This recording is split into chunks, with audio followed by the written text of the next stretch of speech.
ನಮಸ್ತೆ ಬಂಧುಗಳೇ, welcome to ವಸುಜಯ ಚಾನಲ್ಗೆ ಮತ್ತೊಮ್ಮೆ ಸ್ವಾಗತ. ನಿಮಗೆ ಎಲ್ಲರೂ ಹೇಗಿದ್ದೀರಿ? ಎಲ್ಲರೂ ಚೆನ್ನಾಗಿದ್ದೀರಾ ಅಂತ ನಂಬಿರ್ತೀನಿ. ನಾನು ಕೂಡ ಚೆನ್ನಾಗಿದ್ದೀನಿ. ನಂದು ಒಂದು ಮದುವೆ ಮನೆ ಲಾಗ್ ಹಾಕ್ತಾ ಇದ್ದೀನಿ ನೋಡಿ. ಇಲ್ಲಿ ನೀರು ತುಂಬೋದು ಅಂದರೆ ಹರಣಿ ನೀರು ತುಂಬೋದು ಅಂತ ಮಾಡ್ತಾರಲ್ಲ, ಅದನ್ನು ಮಾಡಿ ಪೂಜೆ ಮಾಡ್ತಾ ಇದ್ದಾರೆ. ಇದು ದಾರಿ ದಿವಸ ಬೆಳಿಗ್ಗೆ. ರಾತ್ರಿದೆಲ್ಲ ಬಳೆ ಶಾಸ್ತ್ರ, ಆಮೇಲೆ ಅರಿಶಿನ ಶಾಸ್ತ್ರ, ರಿಸೆಪ್ಷನ್ನು ಎಲ್ಲ ಇತ್ತು. ಹಾಗೆ ಇಲ್ಲೆಲ್ಲರಿಗೂ ಮಡ್ಲು ತುಂಬಿ ಅಂದರೆ ಮಡ್ಲಕ್ಕೆ ಹಾಕಿಬಿಟ್ಟು ಮಾಡ್ತಿದ್ದಾರೆ. ಹಾಗೆ ಸೋದ್ರ ಮಾವ ಅವರಿಗೆ ಸರ ಹಾಕ್ತಾಯಿದ್ದಾರೆ ನೋಡಿ, ಕಜ್ಜಾಯ ಸರ. ಹಾಗೆ ಡೆಕೋರೇಷನ್ನು ತುಂಬ ಚೆನ್ನಾಗಿತ್ತು. ಛತ್ರ ಕೂಡ ತುಂಬ ಚೆನ್ನಾಗಿತ್ತು. ಡೆಕೋರೇಷನ್ ಚೆನ್ನಾಗಿ ಮಾಡಿದರು. ಗಣಪತಿಗೆ ಒಂದು ನಮಸ್ಕಾರ ಮಾಡಿ ಹಾಗೆ ನಿಮಗೆ ತೋರಿಸೋಣ ಎಲ್ಲ ಅಂತ ಈಗ ಹರಣಿ ನೀರು ತೊಗೊಂಬರ್ತಾಯಿದ್ದಾರೆ. ಮುತ್ತೈದರು ಒಳಗೆ ತೊಗೊಂಬರ್ತಿದ್ದಾರೆ. ಹಾಗೆ ಹುಡುಗಿ ರೆಡಿಯಾಗಿದ್ದು ದಾರೆಗೆ ಮುಹೂರ್ತಕ್ಕೆ. ಹಾಗೆ ಫೋಟೋಗ್ರಾಫರ್ ಅವರಿಗೆ ಈ ಥರ ನಿಲ್ಲಿ ಆ ಥರ ನಿಲ್ಲಿ ಅಂತ ಹೇಳ್ಕೊಡ್ತಾಯಿದ್ರು. ಅದನ್ನು ಕ್ಯಾಚ್ ಮಾಡಿಕೊಂಡೆ ನಾನು. ಅದ್ರ ಜೊತೆಗೆ ಇದು ನೈಟು ರಿಸೆಪ್ಷನಿಂದು ಅಲ್ಲ, ಇದು ನೈಟ್ ರಿಸೆಪ್ಷನಿಂದಲ್ಲ, ಇದು ಫೋಟೋ ಶೂಟ್ ಇರುತ್ತಲ್ಲ, ಪ್ರೀ ವೆಡ್ಡಿಂಗ್ ಶೂಟ್ ಮಾಡಿದ್ರಲ್ಲ, ಅದನ್ನು ಅಲ್ಲಿ ವಾಲಲ್ಲಿ ಹಾಕ್ತಿರ್ತಾರಲ್ವ, ಅದನ್ನು ನಾನು ಕ್ಯಾಚ್ ಮಾಡಿಕೊಂಡೆ. ನಿಮ್ಮ ಜೊತೆ ಶೇರ್ ಮಾಡೋದು. ತುಂಬ ಚೆನ್ನಾಗಿದೆ. ಪ್ಲೇಸ್ಗಳೆಲ್ಲ ಚೆನ್ನಾಗಿತ್ತು. ಆ ಪ್ಲೇಸನ್ನು ಯಾರಿಗಾರು ಬೇಕಾದರೆ ಎಲ್ಲಿ ಏನು ಅಂತ ಕೇಳ್ಬೋದಲ್ವ ಅಂದ್ಕೊಂಡು ನಾನು ಕ್ಯಾಚ್ ಮಾಡಿಕೊಂಡೆ. ಅದನ್ನು ಕೂಡ ಚೆನ್ನಾಗಿತ್ತು. ಮತ್ತು ಮೆಮೊರಿ ಇದೆಲ್ಲನೇ ಅಲ್ವಾ. ಹಾಗಾಗಿ ನೋಡಿ, ಇದು ರಾತ್ರಿ ರಿಸೆಪ್ಷನ್ನಿಂದು. ಅದು ಕೂಡ ಇದು ರಿಸೆಪ್ಷನ್ ಡ್ರೆಸ್ಸು ತುಂಬ ಚೆನ್ನಾಗಿತ್ತು ಅವಳಿಗೆ. ತುಂಬ ಅಂದರೆ ತುಂಬ ಚೆಂದ ಕಾಣ್ತಿದ್ಲು. ಆದರೆ ವೇಲ್ ತುಂಬ ಉದ್ದ ಬಿಟ್ಬಿಟ್ಟಿದ್ರು. ಕೆಳಗಡೆ ಡ್ರೆಸ್ ಅಷ್ಟು ಡಿಸೈನ್ ಕಾಣ್ತಿರ್ಲಿಲ್ಲ. ಇದೆಲ್ಲ ಫೋಟೋ ಶೂಟಿಂದು, ಪ್ರೀ ವೆಡ್ಡಿಂಗ್ ಶೂಟು. ಇದು ಪ್ಲೇಸ್ ಎಲ್ಲ ಚೆನ್ನಾಗಿದೆ. ಮತ್ತು ನೋಡಿ ಎಷ್ಟು ಚೆನ್ನಾಗಿ ಇದಕ್ಕೆ ಕರೆಕ್ಟಾಗಿ ಮಾಡಿದ್ದಾರೆ. ಆ ಡ್ರೆಸ್ಸನ್ನು, ಆ ಪ್ಲೇಸು ಏನಿದೆ ಹಿನ್ನೆಲೆ, ಇದು ಹಿಂಭಾಗದ್ದು ಏನು ಭಾಗ ಬರುತ್ತಲ್ವ ಪ್ಲೇಸು, ಅದಕ್ಕೆ ಆ ಡ್ರೆಸ್ಸನ್ನು ಅದೇ ಥರ ಮ್ಯಾಚ್ ಮಾಡಿದ್ದಾರೆ. ತುಂಬ ಚೆನ್ನಾಗಿತ್ತು. ನನಗೆ ಇದನ್ನು ತುಂಬ ಖುಷಿಯಾಯಿತು, ತುಂಬ ಇಷ್ಟ ಆಯಿತು. ಅವರಿಬ್ಬರು ಡ್ರೆಸ್ಸು ಕೂಡ ಹಾಗೆ ಜೋಡಿನೂ ತುಂಬ ಚೆನ್ನಾಗಿದೆ. ಇದು ಯಾವಾಗ ಮದುವೆ ಆಯಿತು, ಯಾರ್ದು ಅಂದರೆ ನೋಡಿ, ಈಗೆಲ್ಲ ದಾರೆಗೆ ನಿಲ್ಲಿಸಿ ರೆಡಿ ಮಾಡ್ತಾ ಇದ್ದಾರೆ. ದಾರೆಗೆ ರೆಡಿ ಆಯಿತು. ಹಾಗೆ ಅದ್ರ ಜೊತೆಗೆಲ್ಲ ಕಳಸ ಅದೆಲ್ಲ ಇಟ್ಟಿದ್ರಲ್ಲ, ಅದನ್ನು ನಾನು ಒಂಚೂರು ಕ್ಯಾಚ್ ಮಾಡಿಕೊಂಡೆ. ಇದು ನೀರು ತಂದಿದ್ರಲ್ಲ, ಹರಣಿ ನೀರು, ಅದನ್ನು ಇಲ್ಲಿಟ್ಬಿಟ್ಟು ಪೂಜೆ ಮಾಡಿ ಅದ್ರ ಮೇಲೆ ದೀಪ ಎಲ್ಲ ಇಟ್ಟು ಎಷ್ಟು ಚೆನ್ನಾಗಿ ನೋಡಿ, ಆ ಮಡಿಕೆಗೆಲ್ಲ ಎಷ್ಟು ಚೆನ್ನಾಗಿ ಪೇಂಟ್ ಮಾಡಿದ್ದಾರೆ. ಖುಷಿ ಆಯ್ತದೆಲ್ಲ ನೋಡಿ. ನಾನು ಅದನ್ನೆಲ್ಲ ಎತ್ತಕೊಂಡ್ಬಂದೆ. ಹಾಗೆ ತೆಂಗಿನಕಾಯಿ ಬಣ್ಣ ಮಾಡಿಟ್ಟಿದ್ರು. ಹಾಗೆ ಇವಾಗ ನೋಡಿ ಅಂತರಪಟ ಹಿಡಿತಾ ಇದ್ದಾರೆ. ಅಂತರಪಟ ಅಂತೀವಲ್ವ ನಾವು, ಅಂತರಪಟ ಹುಡುಗನ ನಿಲ್ಲಿಸ್ಬಿಟ್ಟು ಹುಡುಗಿನ ಆ ಕಡೆ ನಿಲ್ಲಿಸ್ತಾರಲ್ವ, ಆ ಮಧ್ಯದಲ್ಲಿ ಪಂಚೆ ಹಿಡಿತಾರಲ್ಲ, ಅದಕ್ಕೆ ಅಂತರಪಟ ಅಂತಲೇ ಹೇಳ್ತೀವಿ ಅನ್ನೋದು ಎಲ್ಲರಿಗೂ ಗೊತ್ತಿರುತ್ತೆ. ಅಂತರಪಟ ಸರಿಸೋದು ಅಂತ ಹೇಳ್ತಾರಲ್ವ, ಹಾಗೆ ಅಂತರಪಟ ಹಿಡಿದಾರೆ ಇಲ್ಲಿ. ಹೀಗೆ ಹುಡುಗಿನ ಕರ್ಕೊಬಂದು ನಿಲ್ಲಿಸಿದ್ರು ನೋಡಿ. ಅಂತರಪಟದಿಂದನೇ ಆ ಕಡೆಯಿಂದ ಈ ಕಡೆಗೆ ಅಕ್ಷತೆನ ಹುಡುಗನ ತಲೆ ಮೇಲೆ ಹುಡುಗಿ ತಲೆ ಮೇಲೆ ಹುಡುಗ 5 ಸಲ ಹಾಕ್ತಾರಲ್ವ, ಅದು ಮಾಡ್ತಾಯಿದ್ದಾರೆ. ಇವಾಗ ತೆಗಿತಾರೆ ಇವಾಗ ಅಂತರಪಟನ. ಯಾವತ್ತೂ ಅಷ್ಟೇ ಅಲ್ವಾ, ಮದುವೆ ಮಾಡಬೇಕಾದ್ರೆ ಡೈರೆಕ್ಟಾಗಿ ಹುಡುಗಿನ ತೋರಿಸೋದು ಕಡಿಮೆ. ಅಂತರಪಟ ಹಿಡಿದ ಮೇಲೆ ಅಂತರಪಟದ ಆಚೆಗೆ ಹುಡುಗ, ಈಚೆಗೆ ಹುಡುಗಿ ಅಂತ ನಿಲ್ಲಿಸಿರ್ತಾರೆ. ಕೆಲವು ಸಮಯದಲ್ಲಿ ಮಾತ್ರ ಹುಡುಗಿಯರನ್ನ ನಿಲ್ಲಿಸಿ ಆಮೇಲೆ ಹುಡುಗನ ಕರ್ಕೊಂಬರ್ತಾರೆ. ಆದರೆ ನಮಗೆ ಗೊತ್ತಿರೋ ಪ್ರಕಾರ ಫಸ್ಟೇ ಹುಡುಗನ ನಿಲ್ಲಿಸಿ ಆಮೇಲೆ ಹುಡುಗಿನ ಕರ್ಕೊಂಬರ್ತಿರ್ತಾರೆ. ಸೋದ್ರ ಮಾವ ಇರ್ಬೋದು, ಅಣ್ಣ ಅತ್ತಿಗೆ ಇರ್ಬೋದು, ಆ ಥರ ಅವ್ರವ್ರ ಸಂಪ್ರದಾಯ ಹೇಗಿರುತ್ತೋ ಹಾಗೆ. ಅದನ್ನೇ 5 ಸಲ ನೋಡಿ ನಾನು ಹೇಗೆ ರೆಡಿಯಾಗಿದ್ದೀನಿ. ಒಂಚೂರೇ ತೊಗೊಂಡಿದ್ದೀನಿ. ಅದು ಫ್ರಂಟ್ ಕ್ಯಾಮ್ರಾದಲ್ಲಿ ಸುಮಾರು ಬರಲಿಲ್ಲ. ಹಾಗೆ ತಮಾಷೆ ಮಾಡ್ತಾ ಇರ್ತಾರೆ ಎಲ್ಲರೂ, ಬಗ್ಬೇಡ ಹುಡುಗ ನೀನು ಅಂತ. ಹುಡುಗ ನೀನು ಇವಾಗ ಬಗ್ಗಿದ್ರೆ ಆಮೇಲೆ ಬಗ್ಬೇಕಾಗತ್ತೆ ಅಂತ ಜೋಕ್ ಮಾಡ್ತಾರೆ ಹುಡುಗರೆಲ್ಲ ಇದ್ದವರು ಮದುವೆ ಗಂಡಿಗೆ. ಹಾಗೆ ಇವಾಗ ಹಾರ ಬದಲಾವಣೆ ಮಾಡ್ಕೊತಾರೆ, ಹಾರ ಎಕ್ಸ್ಚೇಂಜ್ ಮಾಡ್ಕೊತಾರಲ್ವ, ಆವಾಗ ಈ ಫೋಟೋಗ್ರಾಫರು ಇರಿ ಅಂತಿರ್ತಾರೆ. ಫೋಟೋಗ್ರಾಫರ್ದು ತಪ್ಪು ಅಂತ ಹೇಳಿಕ್ಕಾಗಲ್ಲ. ಇದೆಲ್ಲ ಮೆಮೊರಿ ಬೇಕಾಗುತ್ತೆ. ಈಗ ತಕ್ಷಣಕ್ಕೆ ಏನಾಗುತ್ತೋ ಅದು ಅವ್ರಿಗೆ ಗೊತ್ತಾಗಿರಲ್ಲ, ಮದುವೆ ಮಾಡ್ಕೊಳೋರಿಗೆ. ಆಮೇಲೆ ನಾವು ಹೀಗೆ ಮಾಡಿದ್ವಾ ಹಾಗೆ ಮಾಡಿದ್ವಾ ಅಂತ ಫೋಟೋ ನೋಡ್ಕೊಂಡೆಲ್ಲ ನೆನ್ಪಿಟ್ಕೋಬೋದು ಅದನ್ನೆಲ್ಲನೇ ಮೆಮೊರಿ. ಹಾಗೆ ಕಂಕಣ ಕಟ್ಕೊತಿದ್ದಾರೆ, ಕಂಕಣ ಕಟ್ಟಿಸ್ತಿದ್ದಾರೆ. ನಮ್ಮ ಮನೆ ಹತ್ರ ನಾಯಿ ಕೂಗ್ತಾ ಇದೆ ನೋಡಿ. ನಾನು ವಾಯ್ಸ್ ಕೊಡ್ಬೇಕಾರೆ ಇದು ಮದುವೆ ಆಗಿದ್ದು ಎಲ್ಲಿ ಅಂದರೆ ಅರಸೀಕೆರೆಯಲ್ಲಿ ಮದುವೆ ಆಯಿತು. ಟಿಪ್ಟೂರು ಹುಡುಗ, ಅರಸೀಕೆರೆ ಹುಡುಗಿ ಮದುವೆ ಆಯಿತು. ಅಲ್ಲಿಗೆ ನಾವೆಲ್ಲ ಹೋಗಿದ್ವಿ, ನಮ್ಮ ರಿಲೇಷನ್ನು.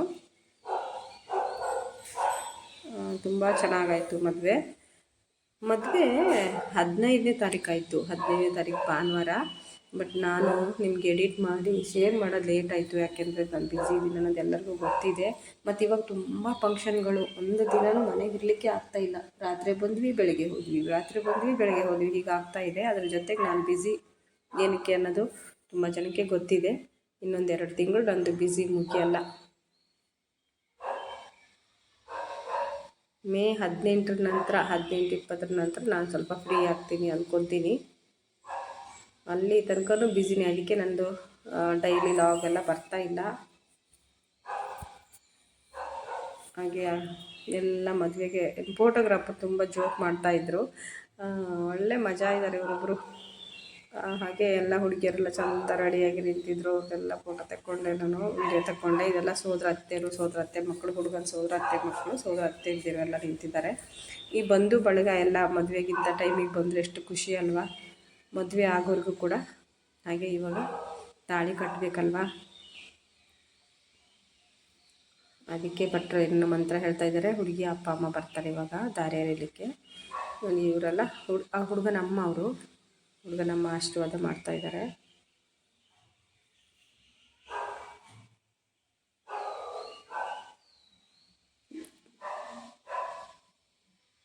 ತಾಳಿ ಕಟ್ಟೋಕ್ಕಿಂತ ಮುಂಚೆನೇ ಮಾಂಗಲ್ಯ ಧಾರಣೆಗಿಂತ ಮೊದಲು ಮಾಂಗಲ್ಯಕ್ಕೆ ಶಾಸ್ತ್ರೋಕ್ತವಾಗಿ ಪೂಜೆ ಮಾಡ್ತಾರಲ್ವ, ಎಲ್ಲರಿಗೂ ಗೊತ್ತಿದ್ದು. ಹುಡುಗ ಹುಡುಗಿ ಪೂಜೆ ಮಾಡಿ ಹಾಗೆ ಮುತ್ತೈದರಿಗೆ ಎಲ್ಲರಿಗೂ ಮುಟ್ಟಿಸ್ಕೊಂಬರ್ರಿ ಅಂತ ಮಾಂಗಲ್ಯ ಧಾರಣೆ ಇವಾಗ ಸಮಯ.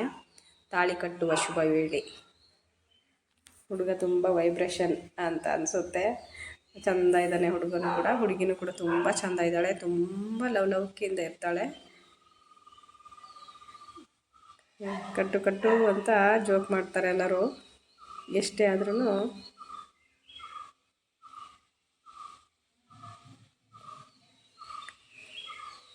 ಎಷ್ಟೇ ಧೈರ್ಯವಂತರಾದರೂ ಕೂಡ ಮದುವೆಗೆ ನಿಂತವಾಗ ಅವರು ಲವ್ ಮಾಡಿರಲಿ, ಅರೇಂಜ್ ಮ್ಯಾರೇಜ್ ಆಗಿರಲಿ, ಏನೇ ಆಗಿರಲಿ, ಒಂದು ಸಲ ತಾಳಿ ಕಟ್ಟೋ ಟೈಮಲ್ಲಿ ಏನಕ್ಕಂತ ಗೊತ್ತಿಲ್ಲ, ಎಲ್ಲ ಹುಡುಗರು ಅಷ್ಟೇ ಹುಡುಗಿಯರು ಅಷ್ಟೇ ಒಂದು ಸ್ವಲ್ಪ ನಡ್ಕ ಅಂದರೆ ವೈಬ್ರೇಷನು ಅಥವಾ ಒಂದು ಆತಂಕನೋ ಏನೋ ಒಂದು ಇದ್ದೇ ಇರುತ್ತೆ.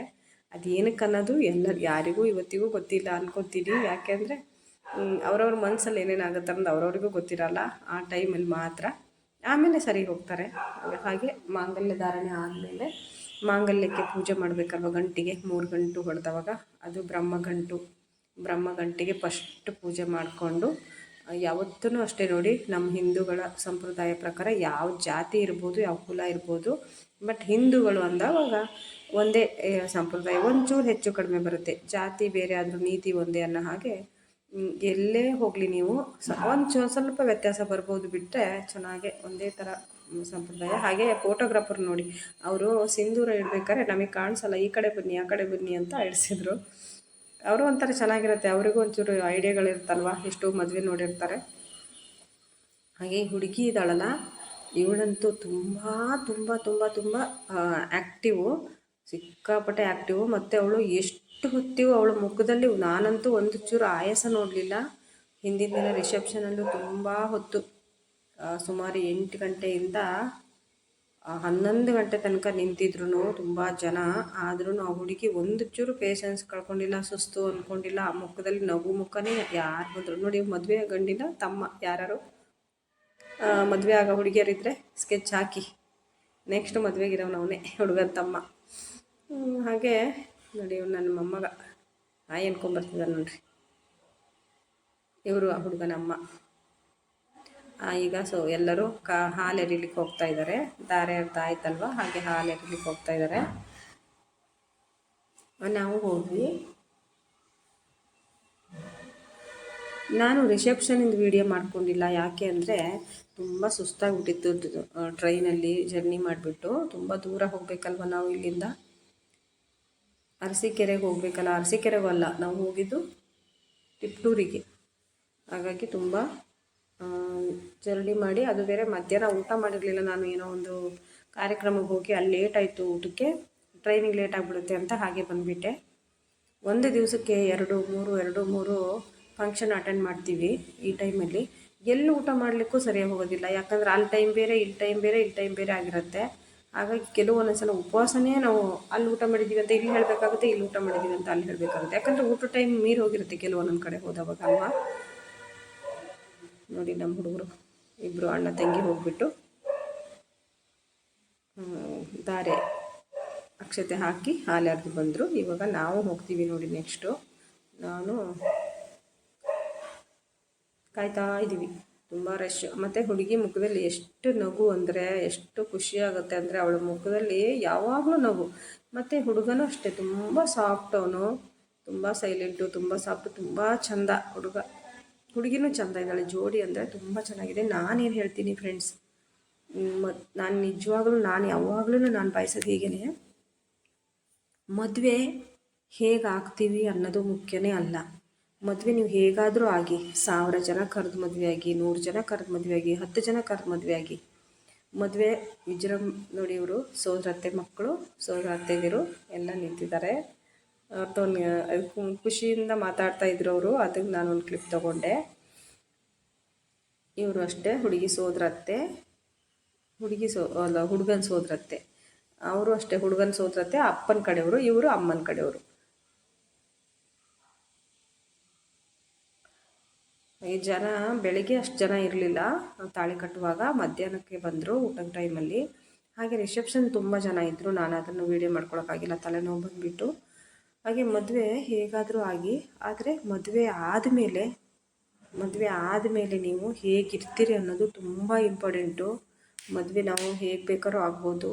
ಮದುವೆ ಆದಮೇಲೆ ನಾವು ಚೆನ್ನಾಗಿ ಹೊಂದ್ಕೊಂಡು ಎಲ್ಲರ ಜೊತೆಗೂ ಬೆರೆತುಕೊಂಡು ಸುಖ ಜೀವನ ನಡೆಸ್ತೀವಲ್ಲ, ಒಬ್ರಿಗೊಬ್ಬರು ಅರ್ಥ ಮಾಡಿಕೊಂಡು, ಅದು ತುಂಬ ಮುಖ್ಯ ಅಂತ ನನಗನ್ಸುತ್ತೆ. ನಾನು ಅದೇ ಹೇಳೋದು, ಮದುವೆ ಹೇಗಾದ್ರು ಆಗ್ರಪ್ಪ, ಮದುವೆ ಹೇಗಾದರೂ ನಡೆಯುತ್ತೆ. ಮದುವೆ ಆದಮೇಲೆ ನೀವು